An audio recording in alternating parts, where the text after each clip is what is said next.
नमस्कार, स्वागत है आप सभी का। आप देख रहे हैं सच सुन और मैं हूं आपके साथ ऋणी सिंह। रूस की कोरोना वैक्सीन स्पुतनिक वी को भारत लाने में अभी लगेगा वक्त। सामने खड़ी हो रही हैं कई दिक्कतें। पिछले 6 महीने से जिस पहली कोरोना वैक्सीन का दुनिया इंतजार कर रही थी, वो आखिर रूस ने बनाकर लॉन्च कर दी है। इस वैक्सीन को रूस ने स्पुतनिक वी नाम दिया है। दुनिया भर में अब स्पुतनिक वी की चर्चा हो रही है। भारत में भी लोग इसके बारे में जानना चाहते हैं कि आखिर ये वैक्सीन देश में कब तक आएगी और इसकी कीमत क्या होगी। आपके कुछ ऐसे ही सवालों के जवाब हम लेकर आए हैं। सबसे पहली बात स्पुतनिक वी की कीमत की, तो वो रूस ने अभी तय नहीं की है। दूसरी बात यह कि भारत में इसे आने में अभी इसे वक्त लगेगा।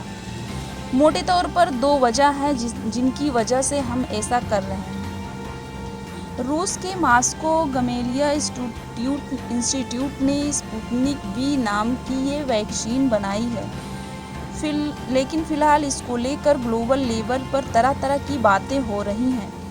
इसकी वजह है कि रूस ने फाइनल फेज का ट्रायल किए बिना ही वैक्सीन को अप्रूवल कर दिया, जबकि दूसरी वैक्सीन जो बाकी देशों में बन रही है वो अगले साल से पहले लोगों तक पहुंचती नहीं दिख रही है। WHO ने भी कहा था कि रूस ने ट्रायल के आंकड़े उनसे शेयर नहीं किए। रूस या किसी भी दूसरे देश की वैक्सीन को भारत लाने का जिम्मा central drugs standard control organisation पर है।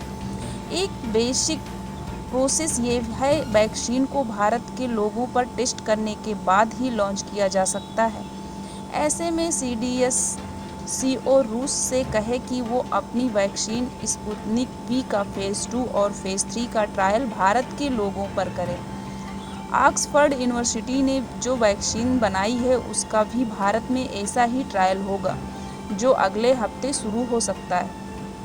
CDSCO चाहे तो इमरजेंसी हालात का हवाला देकर बिना ट्रायल के वैक्सीन लाने की पावर भी रखता है, लेकिन रूस की वैक्सीन के मामले में ऐसा किए जाने के चांस कम हैं। रूस की वैक्सीन पर एम्स के डायरेक्टर रणदीप गुलेरिया ने भी ये कह दिया कि उसकी परख जरूरी है। वैसे तो भारत वैक्सीन मैन्युफैक्चरिंग में बड़ा नाम है। किसी भी बीमारी की 50% वैक्सीन का प्रोडक्शन भारत में ही होता है।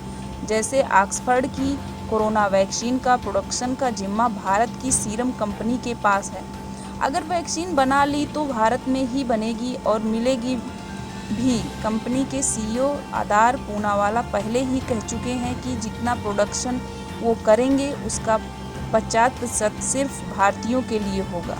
लेकिन रूस के साथ भारत का अभी ऐसा कोई एग्रीमेंट नहीं हुआ है।